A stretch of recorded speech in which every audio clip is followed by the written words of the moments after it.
ಕಾಪು ಸಮಾಜ ಮತ್ತು ಎಪಿಎಂಸಿ ಸಹಯೋಗದಲ್ಲಿ ಮುಂಗಾರು ಸಾಂಸ್ಕೃತಿಕ ರಾಯಚೂರು ಹಬ್ಬವು ದಿನಾಂಕ 21ರಿಂದ ಆರಂಭಗೊಂಡು 23ರವರೆಗೆ ನಡೆಯುತ್ತದೆ ಎಂದು ಮಾಜಿ ಶಾಸಕರು ಸಮಾಜದ ಮುಖಂಡರಾದ ಎ ಪಾಪಾರೆಡ್ಡಿ ತಿಳಿಸಿದರು. ಅವರಿಂದು ಪತ್ರಿಕಾಗೋಷ್ಠಿಯಲ್ಲಿ ಮಾತನಾಡಿ, ಮೊದಲ ದಿನದ ಕಾರ್ಯಕ್ರಮವನ್ನು ಜಿಲ್ಲಾ ಉಸ್ತುವಾರಿ ಮಂತ್ರಿ ಶರಣಪ್ರಕಾಶ್ ಪಾಟೀಲ್ ಉದ್ಘಾಟಿಸುವರು. ಈ ಸಂದರ್ಭದಲ್ಲಿ ಎತ್ತುಗಳಿಂದ ಭಾರದ ಕಲ್ಲುಗಳು ಎಳೆಯುವ ಸ್ಪರ್ಧೆ, ಕುಸ್ತಿ, ನೃತ್ಯ ರೂಪಕ, ಜಾನಪದ ಸಂಗೀತ, ಕಲ್ಲು ಗುಂಡು, ಉಸುಕಿನ ಚೀಲ ಎತ್ತುವ ಸ್ಪರ್ಧೆ ನಡೆಯುತ್ತದೆ. ಮಹಾಲಕ್ಷ್ಮೀ ದೇವಿ ಮೂರ್ತಿಯ ಅಂಬಾರಿ ಮೆರವಣಿಗೆ ನಡೆಯಲಿದೆ. ರಾಜ್ಯದ ವಿವಿಧ ಕಲಾ ತಂಡಗಳಿಂದ ವಿಶೇಷ ಪ್ರದರ್ಶನ ನಡೆಯುತ್ತದೆ.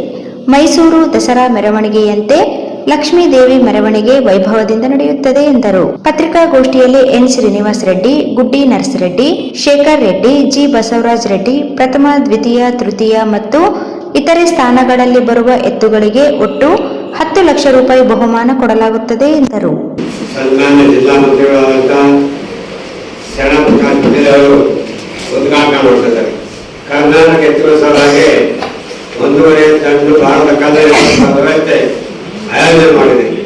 ಬಹುಮಾನ ಕೊಡುವ ವ್ಯವಸ್ಥೆ ಮೊದಲು 6 ಜೊತೆ ಎತ್ತುಗಳು ಕೊಡ್ತಾ ಇದ್ದೀವಿ.